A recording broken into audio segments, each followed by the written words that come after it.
Okay, right. So I'd like to now introduce our fourth speaker of the day, Jarno Ratia from AGCO Power. Jarno is the Global Engine Product Management Director based at the AGCO engine facility in the stunning area of Linnavuori in Finland, which is a gorgeous place I've been to several times. He graduated in 2000 from Turku University of Applied Science, and his thesis was medium speed diesel engines in combined heat and power production.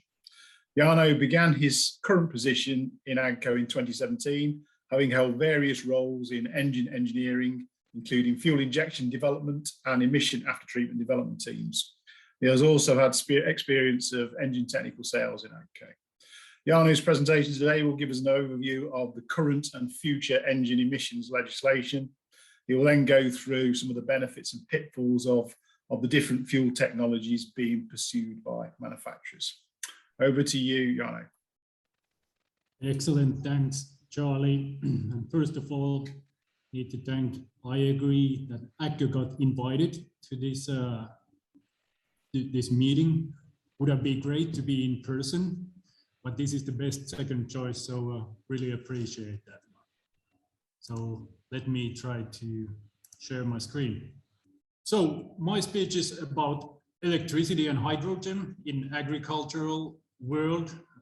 We have heard already lots of good speeches, which has touched also my topic a little bit, but hey, let's get started. So this is the agenda I'm going to walk through.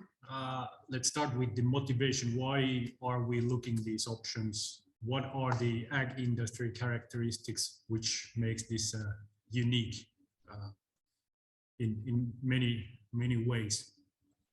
Then we go more technical, couple of slides about battery electric vehicle on agricultural world, and then we jump into hydrogen and look what the options are in our world. Few words about fuel cell and internal combustion engines, and then finally before summary, short look on the challenges, what's involved in these new modern technologies and new fuels. Probably I don't need to explain this too much for you guys. I understand you are professionals here. You know the story. IPCC gave a last warning this August about global warming, and there's a follow-up meeting going in Glasgow at the moment. So the message has been that the global warming is proceeding too fast, and we need to act by reducing greenhouse gases. So what's the emission regulation has been in the past? We shortly touched this in, I think it was Alistair's presentation already. In non-road mobile machinery, focus points have been nitrogen oxide and particulates emissions. So 20 years back when I joined Sisu Diesel, at that time we were working with the tier one emission level, which is the light gray. I tried to find a pointer. Here it is. Okay, so tier one was this light gray area. So we have long way across stage 2, 3s, 4s, and now we are in Europe here in a green star. We have a stage 5 released 2019, and like you can see, there's not too much space to improve on this topic, but remembering the IPCC message about the global warming and the greenhouse gases, I think there's more to come on emission regulations in the future. So this is a global emission regulation map. Discussion has been pretty much EU and North America centralized last years. in EU, we have a most strict emission regulation at the moment. North America is a little bit behind of us in terms of particulate emissions. I guess UK is following EU for some time in emission regulation as well. At least I don't see anything changing on that topic. Now, once Biden was elected in US this year, there was a turnaround in emission regulation development, and we are seeing that in North America, Tier 5 is being planned at the moment, and the regulation would be probably very tight. So it's gonna be a California driven in North America. So they are planning to have even 90% more NOx reduction from current level. And you remember the small corner at the bottom left, was not much left in the NOx, but still trying to reduce that emission by 90%. On top of it, plan is to reduce particulates by 75%. So in practice, DPF would be added in North America as well. But what's the big thing is the planned CO2 reduction, 5 to 10% in North America, beginning of 28. So it's a first step in CO2 reduction in non-road mobile machinery. So that's what US is planning. Europe, we're sitting in a stage 5. We just got it completed. Everybody's still exhausted, but there's more to come in Europe as well. So stage 6 is being prepared at the moment. We don't know yet when it's going to come. We typically in Europe follow what the truck guys are doing, and the Euro 7 is already being released, and it includes minus 30% CO2 reduction in 2 steps. So what we're expecting to happen in the AGRE side, non-road machinery side, is that we follow Euro 7 at certain schedule, but that's not confirmed when it's going to happen. Otherwise, EU emission regulation regarding other gaseous emissions most likely remains as it is in stage 5. So this is a picture about the European non-road regulation preparation schedule. We're at the end of 21 at the moment. We expect to get confirmation what will EU stage 6 be by end of 25. And at that point, or perhaps a little bit earlier, we know how to prepare in the agricultural engineering side what will be the final regulation at the end of this decade. So there's nothing confirmed on schedule side yet, but my estimate is that it's going to be early 2030 to introduce new stage 6.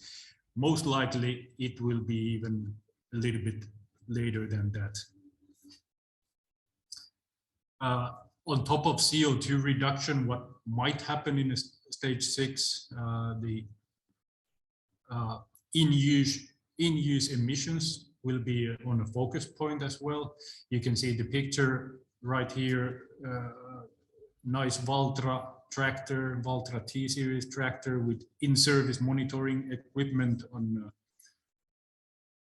front of the tractor. So it's a full emission measurement device, what we've been using in a normal farm work, and measuring the in-use real-time emissions. So that could be a part of a stage 6 regulation in the future.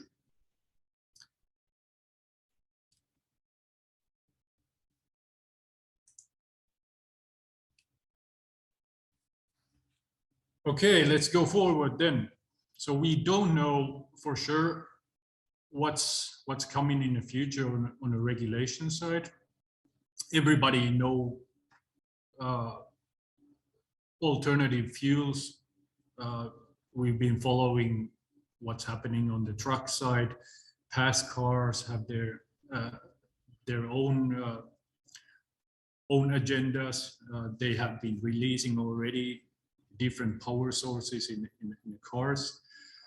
There's a methane, what we just saw, hydrogen, electricity, renewable hydrocarbons. So there's many of those. So what's actually is going to be the silver bullet? Let's see.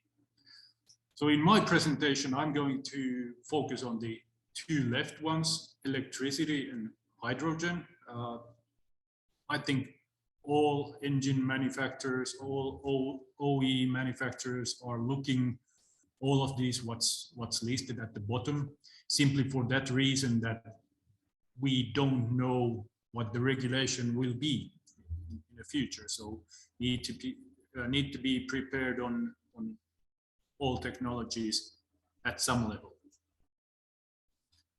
And what's special in non-road mobile machinery is this. So here's just a couple of our current customers using our engines.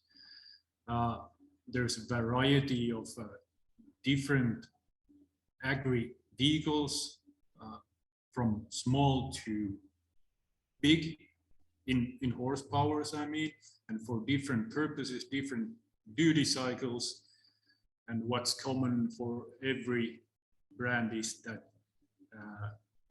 production volumes are not comparable to trucks or past cars by any means. So it gives a kind of a flavor for our industry.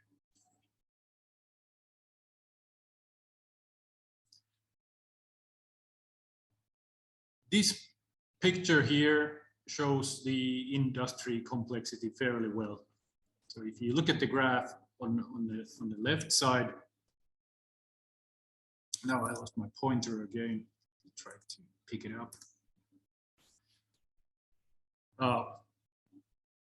On a x-axis, there's operation range and then energy demand. At the y-axis, at the top right corner is the big tractor, big combines, which consume lots of energy, operate long days, long hauls. And the opposite corner is the sort of a hobby machines, hobby tractors, could be lawnmowers or very, very small tractors, or vehicles which operate only limited amount of hours per day. So there's quite a diverse field to be solved in terms of future fuels and future emissions.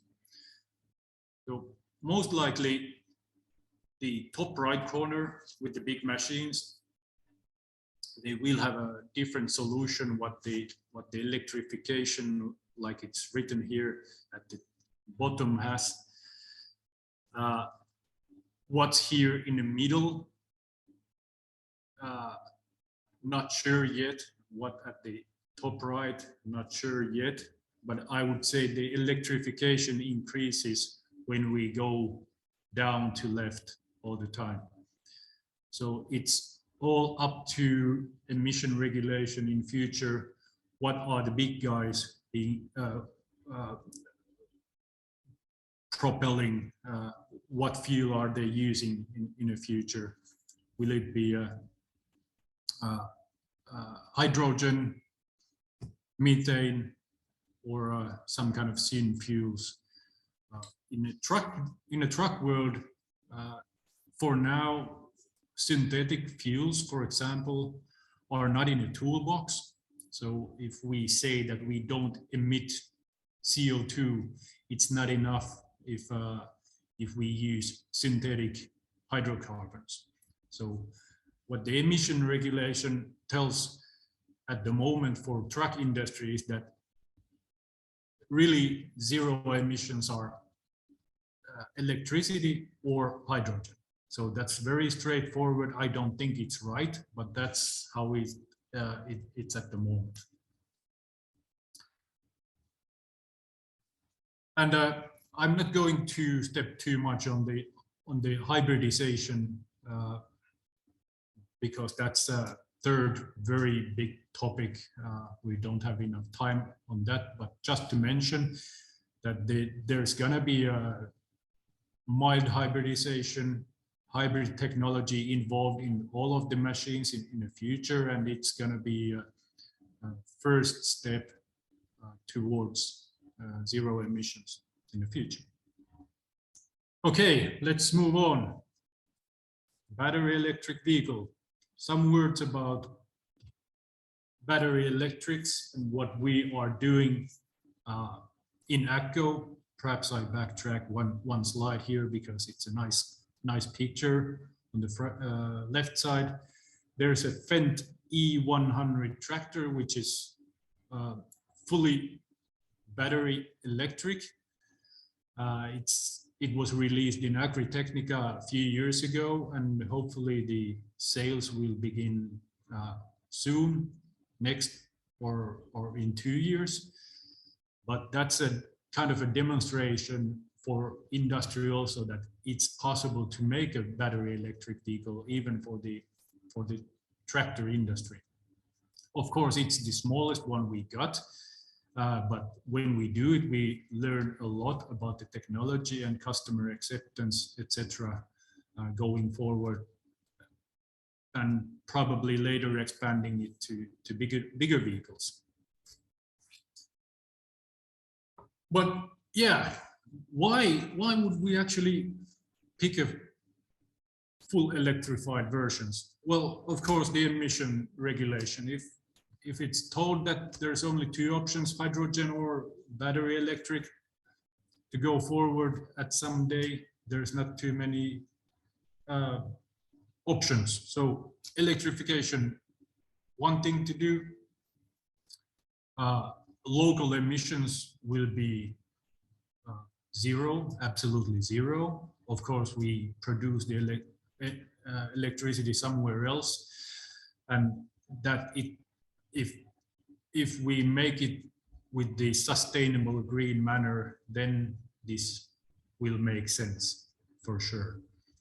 But also on the machine operation side, there's some benefits going full electric. Cost of energy, at least for now, it's electric energy per kilowatt hour is lower cost what the fossil fuel is, well, because of the taxation. With the battery electric system, we can reach higher automation also for the vehicle, probably go faster to direction where the machine is completely autonomous without a driver, and that could offer some benefit. But also, I think most of you have tested the battery powered pass cars. There's a wow effect. Electricity is so noble source of energy, form of energy, and electricity can really boost and give an instant power for any vehicle. That's this same situation, same case with the agri machinery. Noise, you get rid of the high pressure combustion noise completely. Very good for the driver, operator, and the people around. But also architecture could take a step forward. if we get rid of the cooling package, combustion engine, we are more free to place components around the tractor or combine or whatever the vehicle is. So it would open new doors in the engine vehicle architecture side. I'm an engine guy, so it slips.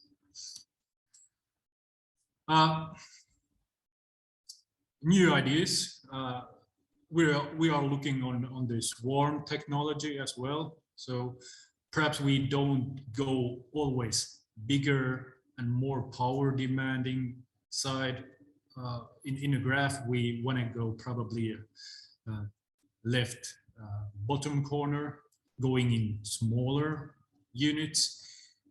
This is AGCO study on swarm technology. So there's the seeding robots, swarms of seeding robots.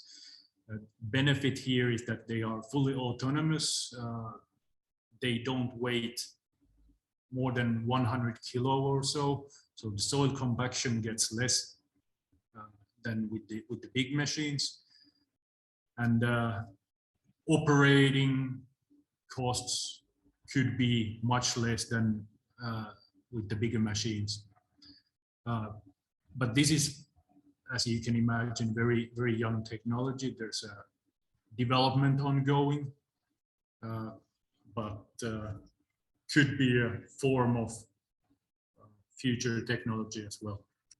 I saw this picture already today in a CNH presentation, so it's a very, very good for engineers.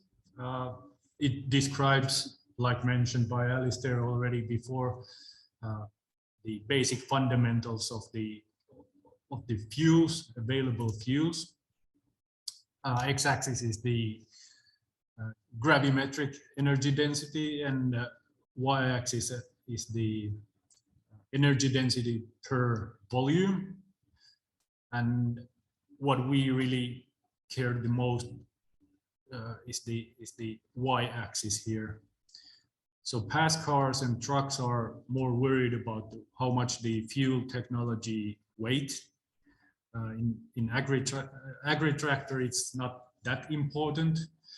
We're interested about how much energy can we pack inside a tractor that it could last for 8 hours or whole day.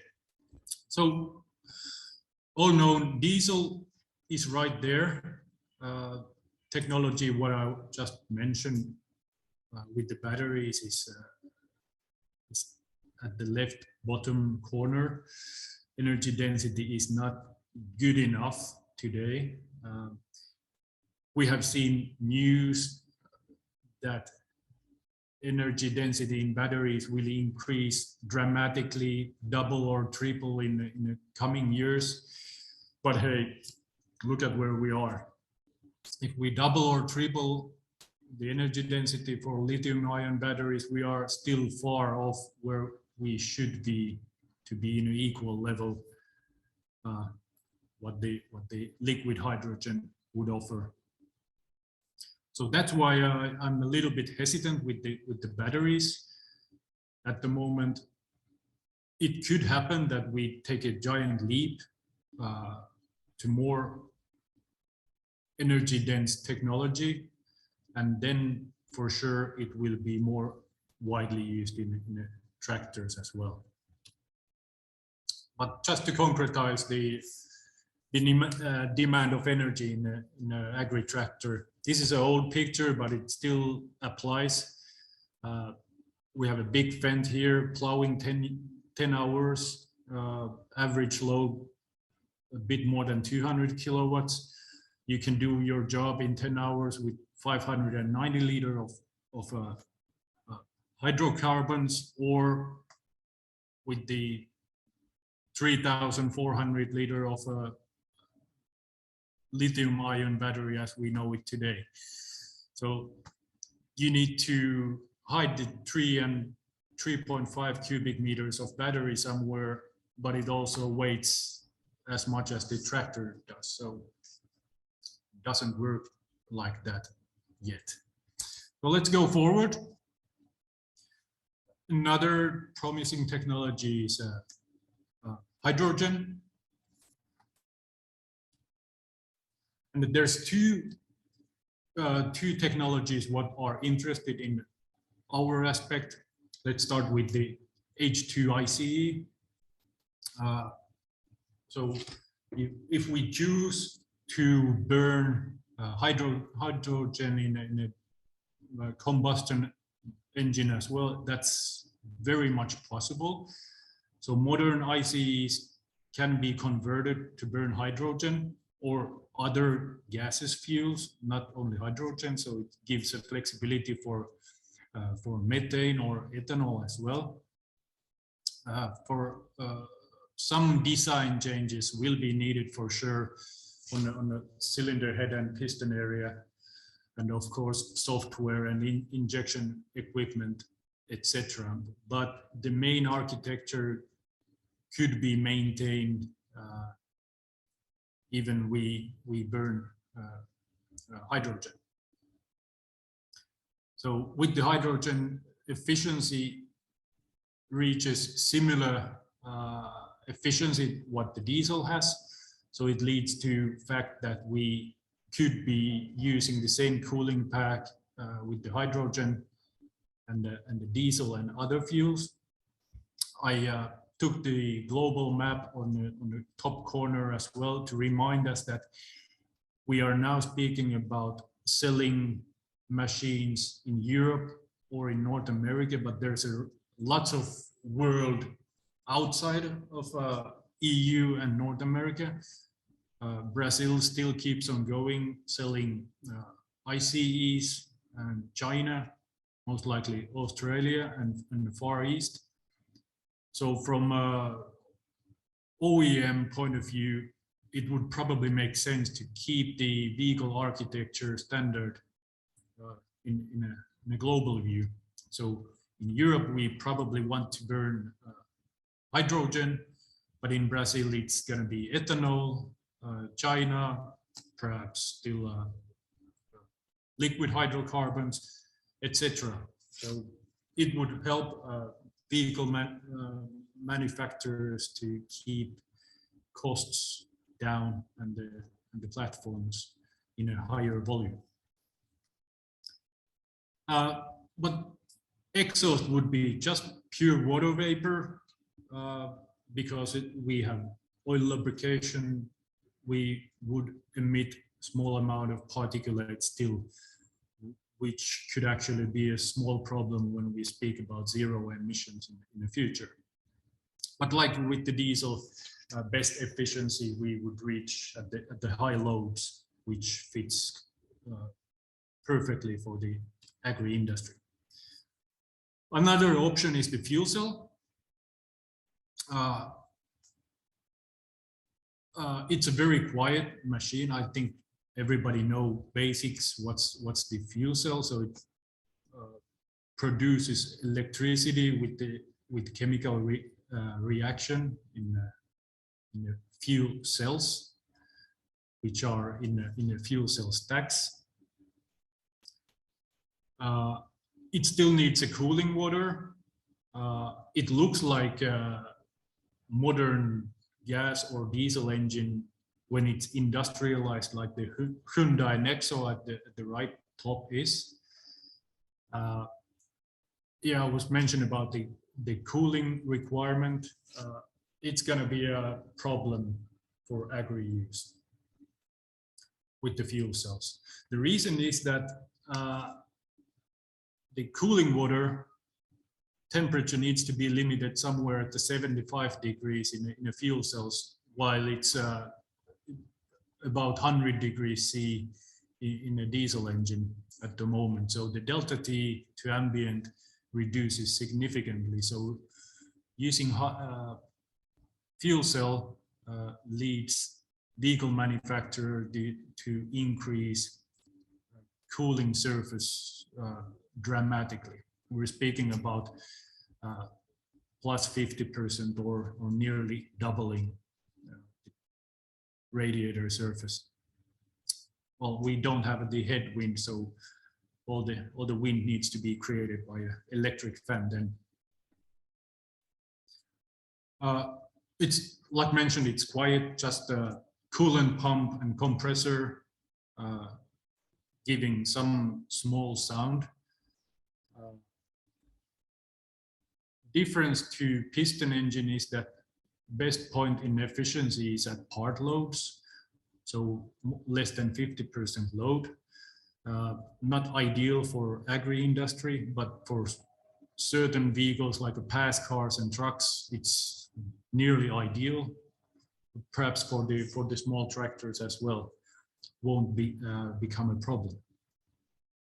But the exhaust would be just a water vapor and nothing else. So one thing to mention still about the fuel cell is that it produces electricity. So if we have electricity on board, not rotational energy like the piston engine creates, it makes most sense to use a full electric platform as well, and not the mechanical traditional transmission at all.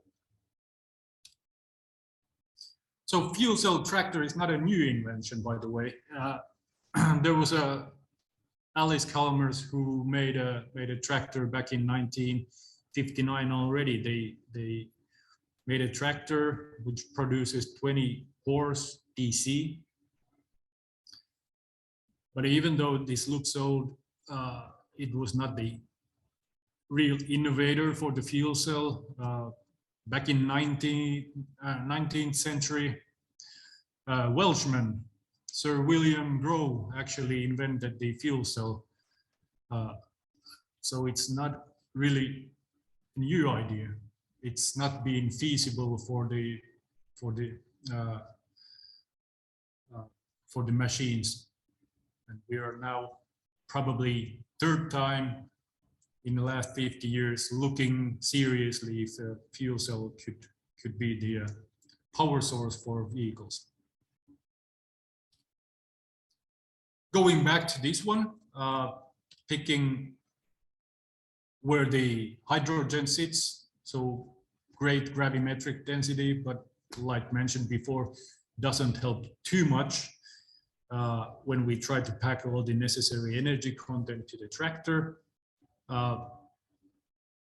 We are better, far better than batteries with the energy content, but the form how we carry hydrogen with us is not really good for the engine design. So we know that we need to have this kind of cylinders here at the top, multiple of those. This is the Doosan version. It's a carbon fiber design with the steel sleeve or liner inside the tank. And one big obstacle is the hydrogen infra. If we look at the map over Europe here, this is a picture how we see that hydrogen infrastructure could evolve by 2040. Some minutes ago, I spoke about the emission regulations. So we're looking 2030 at the moment to go lower in emissions, probably try to reach zero emissions at that point. But really looking the hydrogen pipeline infra does not support the idea too much. In UK, for you guys, looks pretty good. I'm sitting here at the central Finland at the moment, and the one pipeline is passing me 300 kilometers from west at the moment in 2040. And if we think about our customers, farmers, operators, this alone Valtra driver in Lapland who's plowing snow in the mid of winter really can't get his hydrogen anywhere very easily. So that's going to be one of the big bottlenecks in the future. Then, before going to final summary and conclusion, I have one slide which pretty nicely summarizes the challenges what we have in vehicle installation and operator use at the moment. So there's a comparison between diesel as it's today, then hydrogen in an internal combustion engine, and then fuel cell and lithium-ion battery. So if we plow with 100 kilowatt average load for 8 hours, we can consume 150 kilos diesel fuel or liquid hydrocarbon. Hydrogen combustion or need will be much less than that in weight. But then carrying the batteries with us would increase the load by approximately 4,000 kilograms. But still the weight is manageable somehow. The problem comes in the volume and cost, as we see today. So hydrogen tanks in a system level, not only the fuel itself, the fuel volume, what we need to carry, but the tanks and tank infra in a vehicle needs lots of space. So 3 cubic meters average for the hydrogen, and the same amount for the batteries, and you really can't easily find too much space from an agri tractors today. And energy cost, that's pretty much speculative. On hydrogen, I have average values for the green hydrogen. Green hydrogen is much more expensive what the fossil hydrogen is. So we're landing to similar level what the diesel is in my calculations. But then the system cost for the OEs are significant for today's technology, today's understanding. Especially batteries are highly expensive still. So my last slide will be a verbal summary. We are following on-road, but agricultural machinery will be way different what the trucks are or the pass cars are. We have different challenges in the future. There's potential in hydrogen and batteries, but for now we see that the only reason why industry will go in agri industry go to battery electric or hydrogen is the regulation. If that's the law, then that's what needs to be done. But the technical challenge is still huge. What I didn't mention in before, the electrification will bring some other challenges, of course, and the high voltages will change the machinery service dramatically, and that change really will change the whole industry. Like mentioned, the vehicle gas tanks and the H2 infrastructure is the biggest obstacles at the moment in a hydrogen transition. If we choose to burn hydrogen in the future, probably better to do it in internal combustion engines to maintain the global approach and maintain mechanical transmission, so the heat wouldn't be that big at the same time. And still mechanical power for implements is needed. So if we need a PTO for the implements, we need to have a rotational motion as well. And the last point is answer to my question before, is there a silver bullet? No, at the moment, there's no silver bullet. There's a variety of different paths to go ahead. There's a pros and cons for each of them.